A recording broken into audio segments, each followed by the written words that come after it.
अस्सलाम वालेकुम। आज हम पढ़ने जा रहे हैं डीएनए रेप्लिकेशन क्या होती है। डीएनए रेप्लिकेशन होती इसलिए डीएनए रेप्लिकेशन कहते हैं कि जो डीएनए का मॉलिक्यूल है उसकी कापी बन जाना। कापी जो बनेगी डीएनए की उसको कहते हैं डीएनए रेप्लिकेशन।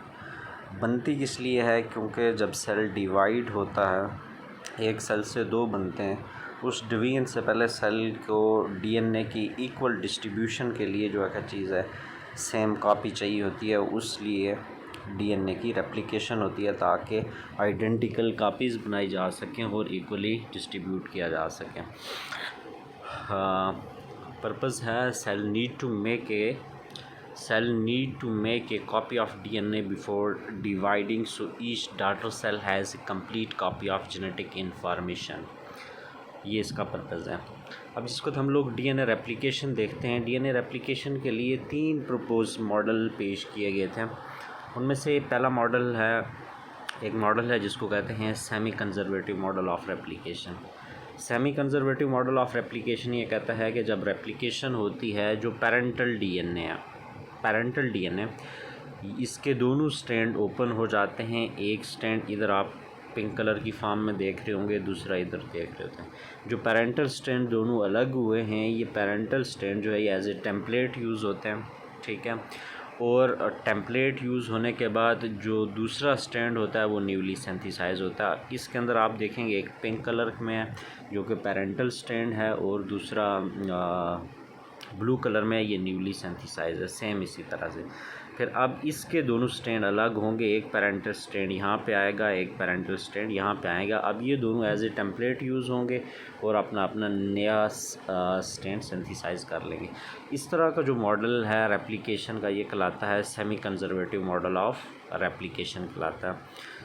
दूसरा जो मॉडल है वो है conservative model of replication. Conservative model of replication के तहत रेप्लिकेशन इस तरह से होती है कि पेरेंटल स्ट्रैंड दोनों एक दूसरे से अलग होते हैं। अलग होने के बाद जो है क्या चीज़ है, नए स्ट्रैंड बनते हैं। अब नए स्ट्रैंड जब बनते हैं, जो ओरिजिनल पेरेंटल स्ट्रैंड होते हैं वो दोबारा से कंजर्व हो जाते हैं। मतलब कि पेरेंटल स्ट्रैंड इंटैक्ट रहेंगे और न्यूली सिंथेसाइज जो स्ट्रैंड होते हैं वो आपस में ज्वाइन हो जाते हैं। इस तरह की जो रेप्लिकेशन है वो कहलाती है semi conservative model of replication. Third जो मॉडल है इसके लिए वो है dispersive model of replication. Dispersive model of replication ये कहता है कि पेरेंटल स्ट्रैंड जो है वो दोनों अलग होते हैं। अलग होने के बाद वो पेरेंटल स्ट्रैंड ब्रेक हो जाते हैं, उसके सारे न्यूक्लियोटाइड टूट के डिस्पर्स हो जाती हैं। अब नया डीएनए जो बनता है, इसके अंदर आप लोग देखेंगे ये दोनों न्यूली सिंथेसाइज्ड डीएनए हैं। इसके अंदर आप लोग ये देखेंगे कि ये कम्बिनेशन है पिंक और ब्लू दोनों का, एक स्ट्रैंड की जब बात कर रहे हैं। अब इस मॉडल के तहत ये होता है कि दोनों स्ट्रैंड नए बनते हैं, और दोनों स्ट्रैंड जो नए बनते हैं वो कम्बिनेशन होता है किस चीज़ का, ओल्ड और न्यू न्यूक्लियोटाइड का। इस वजह से इसको कहते हैं डिस्पर्सिव मॉडल ऑफ रेप्लिकेशन। अब इनमें से कौन सा मॉडल ठीक है, कौन सा ठीक नहीं है, ये हमने क्या करना है, देखना है। इसके लिए जो है क्या चीज़ है, एक एक्सपेरिमेंट किया था किसने, मेसेल्सन और स्टाल ने। ये दो साइंटिस्ट थे, इन्होंने एक्सपेरिमेंट किया। एक्सपेरिमेंट ये किया कि आप यहाँ से इसको देखेंगे, उन्होंने एक्सपेरिमेंट परफॉर्म करने के लिए क्या किया, bacteria culture in a medium containing heavy nitrogen isotope. ये जो डार्क ब्लू कलर आपको नज़र आ रहा है, इसके अंदर जो है क्या चीज़ है, उन्होंने वो बैक्टीरिया ग्रो करवाए जिस मीडियम के अंदर नाइट्रोजन का हैवी आइसोटोप था 15, नाइट्रोजन 15। दूसरा आप उन्होंने क्या किया, बैक्टीरिया ग्रो करवाया ऐसे मीडियम के अंदर जिसके अंदर नाइट्रोजन जो है वो नॉर्मल लाइट आइसोटोप था 14। अब यहाँ पे क्या किया, सेंट्रीफ्यूज सैम्पल फॉर 20 मिनट के लिए इसको सेंट्रीफ्यूज किया। सेंट्रीफ्यूज करने के बाद अब ज़रा यहाँ पे जो बैक्टीरिया ग्रो करवाए थे उन्होंने, वो यहाँ पे डिवाइड हो रहे थे, ठीक है। उनके अंदर रिप्रोडक्शन हो रही थी। जब वो डिवाइड हो रहे थे, रिप्रोडक्शन उनके अंदर हो रही थी, तो डेफिनेटली उनका डीएनए भी क्या कर रहा था, रेप्लिकेट कर रहा था। अब उसके बाद उसने सेंट्रीफ्यूज करवाया। करवाने के बाद जो है क्या चीज़ है, उसने ये देखना था कि डीएनए की जो सेंट्रीफ्यूज होने के बाद डीएनए के जो पैलेट्स वो किस पोजीशन के ऊपर बन रहे हैं, वहाँ से हमने ये फाइंड आउट करना है कि डीएनए की रेप्लिकेशन कौन सी हो रही है। अगर डीएनए की रेप्लिकेशन होती कंजर्वेटिव, ठीक है, तो दोनों स्ट्रैंड क्या बनते, कंजर्वेटिव में पेरेंटल स्ट्रैंड अलग हो जाते हैं जैसे कि हमने पढ़ा है, और नया डीएनए जो है वो कंबाइन होता किसी से ओल्ड और न्यू न्यूक्लियोटाइड से। तो उसके अंदर जो है क्या चीज़ है, फिर डीएनए की जो पैलेट बनती जिसको हम सेंट्रीफ्यूज करके उसको सेपरेट करते हैं, तो एक तो टॉप पे बननी चाहिए थी और एक बॉटम में बननी चाहिए थी। टॉप और बॉटम में इसलिए क्योंकि कंजर्वेटिव मॉडल ऑफ रेप्लिकेशन में ये होता है पेरेंटल स्ट्रैंड अलग होते हैं, और अलग होने के बाद जैसे कि हमने इधर ऊपर पढ़ा था, पेरेंटल स्ट्रैंड न्यू स्ट्रैंड बना के पेरेंटल कंजर्व हो जाते हैं और न्यूली सिंथेसाइज जो होते हैं वो आपस में चले जाते हैं। तो जो ब्लू वाले थे तो नाइट्रोजन जो 15 वाले में थे, तो ज़ाहिर है उसका वेट ज़्यादा होता तो वो बॉटम में उसकी पैलेट बनती। जो 14 वाले में थे उसकी पैलेट कहाँ पे बनती, टॉप पे बनती। हालांकि ऐसा हुआ नहीं था, इस वजह से इस तरह की कोई चीज़ ऑब्ज़र्व नहीं हुई। दूसरा अगर देखें कि सेमी कंजर्वेटिव जो रेप्लिकेशन थी उसमें क्या होता, हमने ऊपर पढ़ा सेमी कंजर्वेटिव में ये होता है कि पेरेंटल डीएनए अलग होता है और parental DNA as a template use होता है, और उसके बाद वो अपना नया स्ट्रैंड बनाता है। तो न्यूली सिंथेसाइज जो स्ट्रैंड होता है वो कम्बिनेशन होता है पेरेंटल और न्यू स्ट्रैंड का। अब फर्स्ट राउंड ऑफ रेप्लिकेशन जब हुआ उसमें ज़ाहिर है एक पेरेंटल स्ट्रैंड था, एक न्यू स्ट्रैंड था, मींस कि एक 14 वाला था उसमें नाइट्रोजन 14 था, एक में 15 था। तो डीएनए की जो पैलेट बने वो इस तरह से मिड में बने। तो सेकंड राउंड ऑफ रेप्लिकेशन के बाद जिसको हम लोग देखें तो डीएनए ऊपर हम लोग पढ़ के आए हुए हैं इसका, यहाँ पे ये हमने देखा इस तरह के सेमी कंजर्वेटिव में यहाँ पे जो है क्या चीज़ है, ये 4 मॉलिक्यूल बने थे डीएनए के। तो डीएनए के जो 4 मॉलिक्यूल बने थे उसमें से एक नाइट्रोजन 15 वाला था और एक 14 वाला, एक 14 वाला एक 15 वाला। 15 वाला जो होगा उसकी पैलेट क्या होगी, मिड में बनेगी। जो दोनों न्यू थे, ठीक है, तो सेकंड राउंड ऑफ रेप्लिकेशन के बाद उसमें दोनों नाइट्रोजन जो है वो क्या थे, 14 थे। तो 14 लाइट इन वेट होता है, इसकी पैलेट कहाँ पे बनी, टॉप पे बनी। तो जिसका सेंट्रीफ्यूज करवाया गया उसके बाद ये चीज़ ऑब्ज़र्व की गई। तो ये चीज़ देखने के बाद ये पता चला कि डीएनए की जो रेप्लिकेशन है वो सेमी कंजर्वेटिव रेप्लिकेशन होती है, ना कि कंजर्वेटिव होती है। तो ये चीज़ रिजेक्ट हो गई थी, ये मॉडल, इसके एविडेंस मिल गए थे। तो थर्ड में हम लोग ये देखते हैं डिस्पर्सिव। अगर डिस्पर्सिव होती तो फर्स्ट राउंड ऑफ रेप्लिकेशन के बाद देखते तो इस तरह की पैलेट तो हमें मिली थी, यहाँ से कंफर्म नहीं हुआ था कि क्या डिस्पर्सिव में जो डीएनए का मॉलिक्यूल बन रहा है वो कम्बिनेशन है किस चीज़ का, कि उसके अंदर ओल्ड न्यूक्लियोटाइड जो पेरेंटल डीएनए डिस्पर्स हुआ है उससे और न्यू का कम्बिनेशन है। तो सेकंड राउंड ऑफ रेप्लिकेशन जो हुआ उसके अंदर जो है क्या चीज़ है, कोई एविडेंस नहीं मिला था। तो यहाँ से ये बात प्रूव हो गई कि डीएनए की जो रेप्लिकेशन है वो सेमी कंजर्वेटिव रेप्लिकेशन से होती है। अब सेमी कंजर्वेटिव रेप्लिकेशन होती क्या है ये हम देखते हैं कि replication of the DNA base pairing allow each strand to serve as a template for a new strand. ठीक है, ये डबल स्ट्रैंडेड डीएनए है। ये इसमें हम लोग देखते हैं डबल स्ट्रैंडेड डीएनए जो क्या हो जाता है, सेपरेट हो जाता है। जैसे कि यहाँ से हम लोग देखें ये डीएनए है, इसके दोनों स्ट्रैंड अलग हो जाते हैं। इस तरह से अलग होने के बाद ये स्ट्रैंड, एक स्ट्रैंड भी टेम्पलेट यूज़ हो रहा है और दूसरा स्ट्रैंड भी क्या हो रहा है, एज ए टेम्पलेट यूज़ हो रहा है, और ये हर टेम्पलेट स्ट्रैंड जो है वो अपना न्यू स्ट्रैंड बना रहा है। तो सेम ऐसे यहाँ पे ये जो ऑरेंज कलर में नज़र आ रहा है ये न्यूली सिंथेसाइज्ड डीएनए है, और दूसरा जो है वो क्या चीज़ है, एज ए टेम्पलेट यूज़ हो रहा है। इसे कहते हैं semi conservative model of replication. दूसरा, जब हम लोग डीएनए को देखते हैं दोनों स्ट्रैंड एक दूसरे के एंटी पैरेलल होते हैं। एंटी पैरेलल का मतलब है डीएनए का एक स्ट्रैंड जो है उसमें यहाँ पे 5 प्राइम एंड है और इसका ये 3 प्राइम एंड है। तो इसके अपोजिट जो दूसरा एंड होगा उसका 5 प्राइम के सामने क्या होगा, 3 प्राइम एंड होगा। इसी तरह यहाँ पे 3 प्राइम एंड के सामने 5 प्राइम एंड होगा।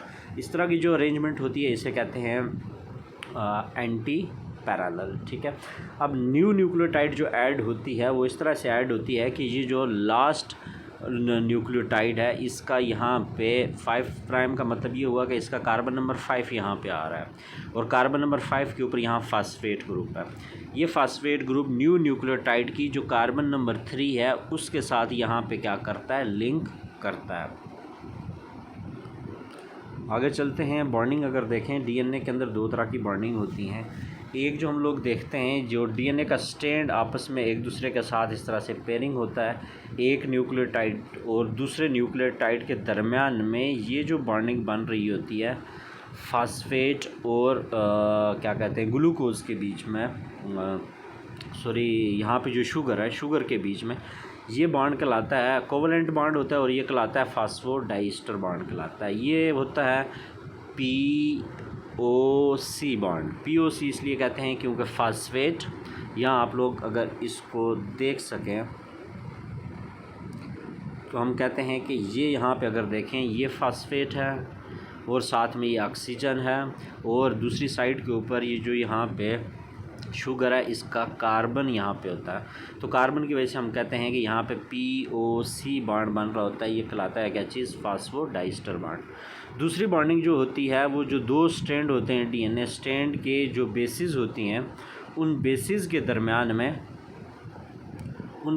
दरमियान में बॉन्डिंग होती है। अब ये एक स्ट्रैंड था, ये डीएनए का दूसरा स्ट्रैंड है, इसकी जो बेसिस है यहाँ पे थायमीन आ रही है और यहाँ पे एडेनिन आ रही है। एडेनिन और थायमीन के दरमियान में यहाँ पे डबल बॉन्ड होता है, ये और ये होता है हाइड्रोजन बॉन्ड। इसी तरह गुआनिन है और जो कैची गुआनिन है और यहाँ पे साइटोसिन है, इनके दरमियान में ट्रिपल बॉन्ड होता है और ये हाइड्रोजन बॉन्ड होता है।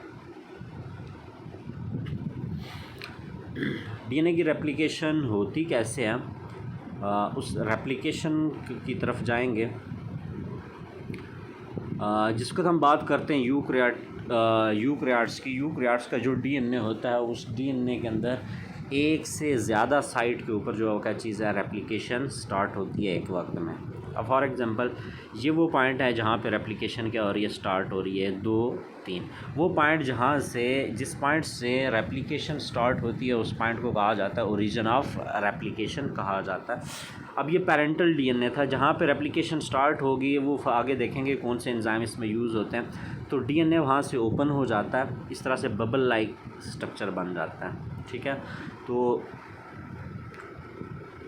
अब दोनों डायरेक्शन में रेप्लिकेशन हो रही थी। नीचे अगर हम लोग देखें यहाँ से, ये वो पॉइंट था जहाँ पे हमने कहा ओरिजिन ऑफ रेप्लिकेशन है।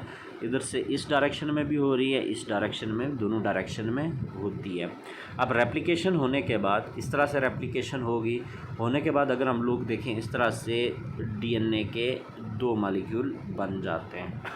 अब इसमें देखेंगे एक जो ऊपर ब्लू कलर का हमें नज़र आ रहा है ये पेरेंटल स्ट्रैंड था, और नीचे जो स्काई ब्लू नज़र आ रहा है ये क्या चीज़ है? न्यूली सिंथेसाइज स्ट्रैंड है। अच्छा, ये सारा मैकेनिज़्म होता कैसे है? डीएनए जो है वो क्या चीज़ है, उसके लिए मुख्तलिफ़ एंजाइम जो है वो इसके अंदर यूज़ हो रहे होते हैं। एक एंजाइम जो हेलिकेज़ एंजाइम है, हेलिकेज़ एंजाइम का काम ये है कि ये डबल स्ट्रैंडेड डीएनए को क्या करता है? ओपन करवाता है। अब देखें यहाँ पे बीच में बॉन्डिंग थी इन डीएनए के अंदर। सबसे पहले ओरिजिन ऑफ रेप्लिकेशन जो स्पेसिफिक साइट है उसके ऊपर डीएनए का मॉलिक्यूल हेलिकेज़ एंजाइम आया। हेलिकेज़ एंजाइम आके यहाँ पे बाइंड किया। बाइंड करने के बाद इसने यहाँ से लेके यहाँ तक देखेंगे इसने क्या करवा दिया, इस डीएनए को यहाँ से ओपन करवा दिया। हेलिकेज़ का काम होता है इस डीएनए को क्या करना? ओपन करवाना। जब ये ओपन हो जाएगा तो इस तरह से ये यहाँ पे बबल शेप स्ट्रक्चर बन जाता है, जिसको कहते हैं ट्रांसक्रिप्शन बबल कहते हैं। और इसके साथ जहाँ पे जिसको डीएनए का स्ट्रैंड ओपन हो जाता है तो ये अब सिंगल स्ट्रैंड में आ गया, ये वाला भी सिंगल स्ट्रैंड में आ गया, ये वाला भी सिंगल स्ट्रैंड में आ गया। इसके साथ single stranded binding proteins bind कर जाती हैं। यहाँ पे आप लोग देख रहे होंगे ये सिंगल स्ट्रैंडेड बाइंडिंग प्रोटीन इसलिए बाइंड करती हैं ताकि इस सिंगल स्ट्रैंडेड डीएनए को स्टेबलाइज कर सकें, ये डैमेज ना हो और दोबारा इसके अंदर जो है क्या चीज़ है कॉइलिंग वगैरह ना आ सके। थर्ड एंजाइम यूज़ हो रहा है डीएनए गायरेज। डीएनए गायरेज का फंक्शन ये होता है, अब यहाँ पे ये देखेंगे जिसको रेप्लिकेशन हो रही होती है, डीएनए गायरेज क्या करता है कि आके बाइंड करता है डीएनए के साथ और प्रिवेंट करता है ताकि इस डीएनए की सुपर कॉइलिंग ना हो जाए, क्योंकि इस डीएनए को ओपन करवाना है, इसकी रेप्लिकेशन करवानी है। तो डीएनए गायरेज क्या करता है? To prevent super coiling of DNA. Second step में क्या होता है, जब ये ओपन हो जाता है अब थर्ड एंजाइम आता है। थर्ड एंजाइम है कौन सा? RNA primase. आरएनए प्राइमेज क्या, आप देखें ये था पेरेंटल डीएनए, ये ओपन हो गया, ओपन होने के बाद ये सिंगल स्ट्रैंड की फॉर्म में आ गया। अब यहाँ पे एंजाइम आएगा कौन सा? आरएनए प्राइमेज एंजाइम आएगा। आरएनए प्राइमेज क्या करता है? आके यहाँ पे ये करता है प्राइमर। ये जो रेड कलर में आपको नज़र आ रहा है ना, ये है प्राइमर। प्राइमर यहाँ पे कंस्ट्रक्ट करता है। प्राइमर होता क्या चीज़ है? बेसिकली प्राइमर 10 न्यूक्लियोटाइड का स्ट्रैंड होता है, जो कि यहाँ पे अगर हम लोग देखें यहाँ तक जो डीएनए है, इसके ऊपर जो न्यूक्लियोटाइड होंगी उनका कम्प्लीमेंट्री न्यूक्लियोटाइड ला के यहाँ पर ऐड करवाएगा। कैसे? फॉर एग्ज़ाम्पल अगर मैं यहाँ से ये कहूँ कि अगर यहाँ पे गुआनिन है, यहाँ पे गुआनिन है तो उसके अपोजिट साइटोसिन ऐड करवाएगा।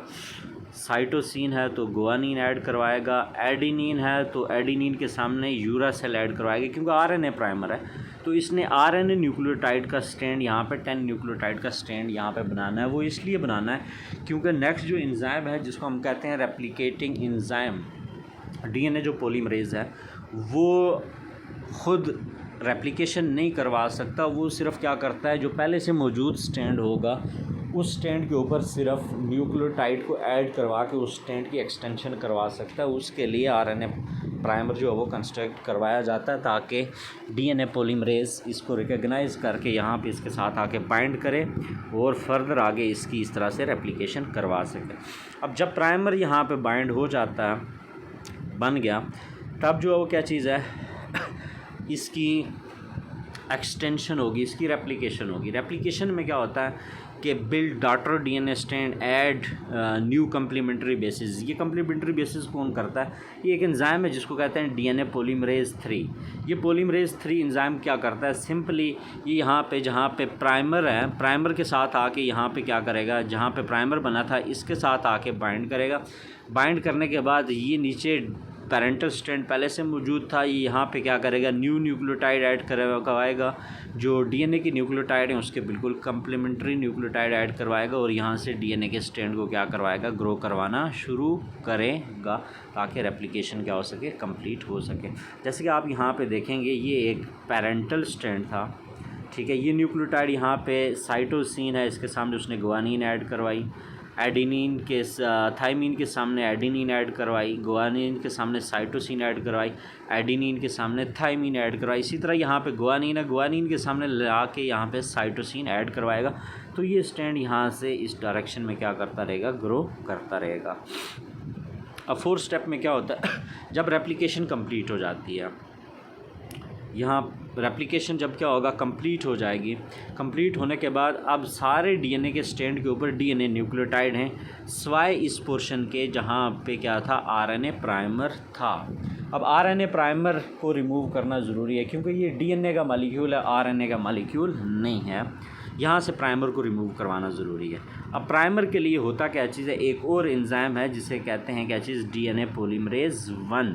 डीएनए पॉलीमरेज 1 क्या करता है, आरएनए प्राइमर को रिमूव करवाता है। आरएनए प्राइमर को कैसे रिमूव करवाएगा, जैसा कि मैंने आपको यहाँ पे बताया था कि यहाँ पे जो आरएनए प्राइमर है इसमें होता क्या चीज़ है, डीएनए के ऊपर जो कम्प्लीमेंट्री बेसिस हैं उनके कम्प्लीमेंट्री आरएनए प्राइमर बनाता है। फ़र्ज़ करें यहाँ पे गुआनिन है, यहाँ पे साइटोसिन ऐड करवाएगा। यहाँ पे अगर एडिनिन है तो क्या करेगा, थाइमिन की जगह यहाँ पे यूरासेल ऐड करवाता है, यूरासेल को।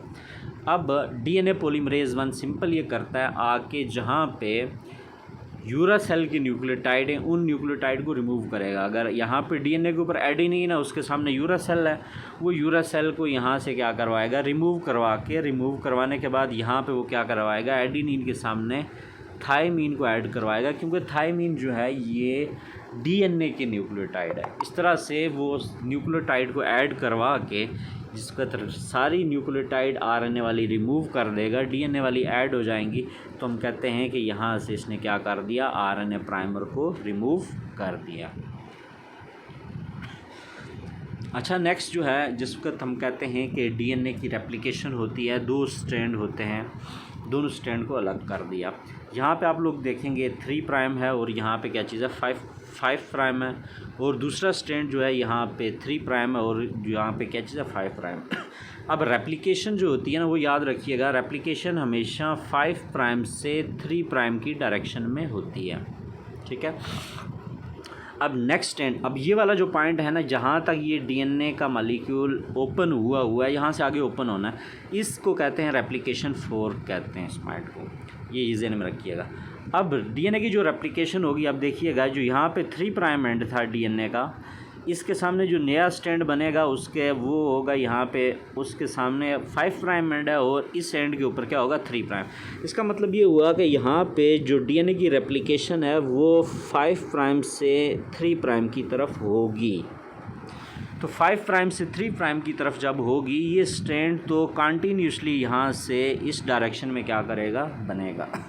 मतलब कि यहाँ पे अगर आरएनए प्राइमर बना था, उसके बाद डीएनए पॉलीमरेज 3 जो है ये आपको नज़र आ रहा है, ये इस डायरेक्शन में कंटिन्यूसली स्ट्रैंड बनाता जाएगा।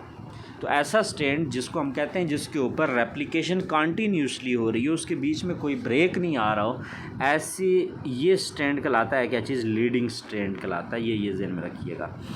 दूसरा हम लोग जब दूसरे वाला स्ट्रैंड देखते हैं ये वाला, तो हम कहते हैं कि पहले यहाँ तक डीएनए ओपन हुआ था, यहाँ आरएनए प्राइमर आके बाइंड हुआ, इसने क्या किया, रेप्लिकेशन यहाँ से यहाँ तक करवाई। यहाँ तक जब कंप्लीट हो गई तो ख़त्म हो गया, क्योंकि इधर से आगे पैरेंटल स्ट्रैंड का डीएनए ही नहीं है, तब तक डीएनए यहाँ तक ओपन हो चुका था। अब यहाँ से आरएनए प्राइमर फिर आएगा, यहाँ जहाँ तक ओपन हुआ है यहाँ पे नेक्स्ट प्राइमर ऐड करवाएगा, यहाँ से डीएनए का मॉलिक्यूल यहाँ तक बनेगा। ठीक है, यहाँ तक कंप्लीट हो गया, उधर से आगे बना हुआ है। अब फिर जो क्या चीज़ है वहाँ से जंप करेगा, यहाँ पे आएगा, यहाँ से यहाँ तक बनाएगा। ये इसलिए होता है, हमेशा याद रखिए, क्योंकि रेप्लिकेशन जो होती है वो हमेशा 5 प्राइम से 3 प्राइम एंड के ऊपर ही होती है। इससे हट के रेप्लिकेशन 3 प्राइम से 5 प्राइम की तरफ नहीं हो सकती। इस रूल के तहत जिसको हम लोग यहाँ पे देखते हैं, यहाँ पे दूसरे स्ट्रैंड के ऊपर यहाँ पे डीएनए की जो रेप्लिकेशन होती है, पहली बात यह है वो डिसकंटिन्यूसली हो रही होती है। कंटिन्यूसली जिस तरह नीचे हमने पढ़ा था इस तरह से नहीं हो रही होती। यहाँ पे डिसकंटिन्यूस होने की वजह से डीएनए के जो नए फ्रेगमेंट बनते हैं वो छोटे छोटे बन रहे होते हैं। और दूसरा ये है कि नीचे वाले स्ट्रैंड के ऊपर जिसको हमने लीडिंग कहा, ये रेप्लिकेशन टूवर्ड रेप्लिकेशन 4 हो रही है, टूवर्ड रेप्लिकेशन 4 की यहाँ पे हो रही होती है। और दूसरा अपोजिट वाला देखें तो ये अपोजिट एंड के ऊपर अवे फ्रॉम द रेप्लिकेशन 4 हो रही होती है। ये ज़हन में रखिएगा। अच्छा, जो इस तरह से छोटे छोटे फ्रेगमेंट डीएनए के बन रहे होते हैं, इन फ्रेगमेंट को हम कहते हैं ये ओकाज़की फ्रेगमेंट कहलाते हैं, ओकाज़की फ्रेगमेंट। और ये वाला स्ट्रैंड, जिस स्ट्रैंड के ऊपर ओकाज़की फ्रेगमेंट बनते हैं, इसको कहते हैं लैगिंग स्ट्रैंड। ये याद रखिएगा, ये है लैगिंग स्ट्रैंड। लैगिंग स्ट्रैंड के ऊपर जहाँ पे डिसकंटिन्यूस रेप्लिकेशन होती है उसे कहते हैं लैगिंग स्ट्रैंड, जहाँ पे कंटिन्यूस होती है उसको कहते हैं लीडिंग स्ट्रैंड। अच्छा, नेक्स्ट एक और एंजाइम है, वो क्या करता है, वो एंजाइम ये करता है कि ये जो ओकाज़की फ्रेगमेंट बने, ये यहाँ से यहाँ तक आके एंड हो गया, ये यहाँ से यहाँ तक एंड हो गया, ये यहाँ से यहाँ तक एंड हो गया। अब इनके दरमियान में इस तरह से गैप रह जाता है। ये डीएनए की जो न्यूक्लियोटाइड हैं, ये इनके दरमियान में फास्फोडाइस्टर बॉन्ड नहीं बना क्योंकि डिसकंटिन्यूस हो रही है। एक और एंजाइम है जिसे कहते हैं डीएनए लाइगेज। ये एंजाइम यहाँ पे आता है, ये आके इनके दरमियान में यहाँ पे क्या कर देता है, यहाँ पे फास्फोडाइस्टर बॉन्ड बना के इनको जोड़ता है, ओकाज़की फ्रेगमेंट को जोड़ देता है, जिसकी वजह से अब ये जो पहले फ्रेगमेंट की सूरत में थे, अब वो एक ही डीएनए क्या हो जाता है, मॉलिक्यूल बन जाता है। इस डीएनए लाइगेज को वेल्टर एंजाइम भी कहते हैं, क्योंकि ये बाद में जोड़ने का काम करता है। अच्छा, DNA replication on the lagging strand, इसको रीड करें। RNA primer is added build by primase, serve as a starter sequence for DNA polymerase 3, जो न्यूक्लियोटाइड को ऐड करके रेप्लिकेशन करवाता है। However short segment called Okazaki fragment are made. अब यहाँ से देख सकते हैं ये ओकाज़की फ्रेगमेंट यहाँ पे बने हुए हैं, ये बनते हैं लैगिंग स्ट्रैंड के ऊपर। ये आरएनए क्या चीज़ है, प्राइमर है। यहाँ पे आरएनए प्राइमर जब बनेगा तो डीएनए पॉलीमरेज 3 आके बाइंड करेगा, ये रेप्लिकेशन करवाता है टूवर्ड रेप्लिकेशन 4, और ये बन रही है इसके ऊपर लीडिंग स्ट्रैंड के ऊपर। नेक्स्ट जो है replacing RNA primer with DNA. ये बात मैंने आपके साथ ऊपर डिस्कस की है कि जहाँ पे आरएनए प्राइमर होगा, ये आरएनए प्राइमर है, इसको एक एंजाइम है जिसे कहते हैं डीएनए पॉलीमरेज 1। यहाँ पे ये देखिए, ये रेड प्राइमर था, यहाँ पे बाइंड करेगा। बाइंड करने के बाद इनको आरएनए प्राइमर को यहाँ से क्या कर देगा, रिमूव कर देगा। रिमूव कैसे करेगा, जहाँ पे आरएनए न्यूक्लियोटाइड होगी उसको रिप्लेस कर देगा किसके साथ, डीएनए न्यूक्लियोटाइड के साथ। यहाँ पे आप नेक्स्ट लास्ट स्लाइड में आप लोग देख सकते हैं कि ये डीएनए का मॉलिक्यूल था, ये अलग हुआ, पेरेंटल स्ट्रैंड यहाँ से अलग हुआ। तो यहाँ पे 5 प्राइम एंड था न्यू स्ट्रैंड का, ये इधर से टूवर्ड रेप्लिकेशन 4 नया डीएनए बन रहा है। ठीक हो गया। नेक्स्ट जो है वो आप देखेंगे ये डीएनए पॉलीमरेज 3 है जो बना रहा है। ऊपर वाले में आप लोग देखेंगे पहले इस तरह से शॉर्ट सा फ्रेगमेंट बना, ये रेड सा एक ओकाज़की फ्रेगमेंट, दूसरा ये बना, फिर ये रेड वाला जो है ये प्राइमर है, फिर ये वाला जो है क्या चीज़ है इधर से इधर तक बना, इधर से इधर तक बना, ये आगे ओकाज़की फ्रेगमेंट। अब बाद में जो है क्या चीज़ है डीएनए लाइगेज एंजाइम जो है ये ओकाज़की जो फ्रेगमेंट हैं इनको क्या करता है इस तरह से बीच में जोड़ने का काम करता है। तो इस तरह से एक स्ट्रैंड हमारे पास कंटिन्यूसली बन रहा होता है और दूसरा डिसकंटिन्यूसली बन रहा होता है। ये थी सारी हमारे पास क्या चीज़ डीएनए की replication. Thank you so much.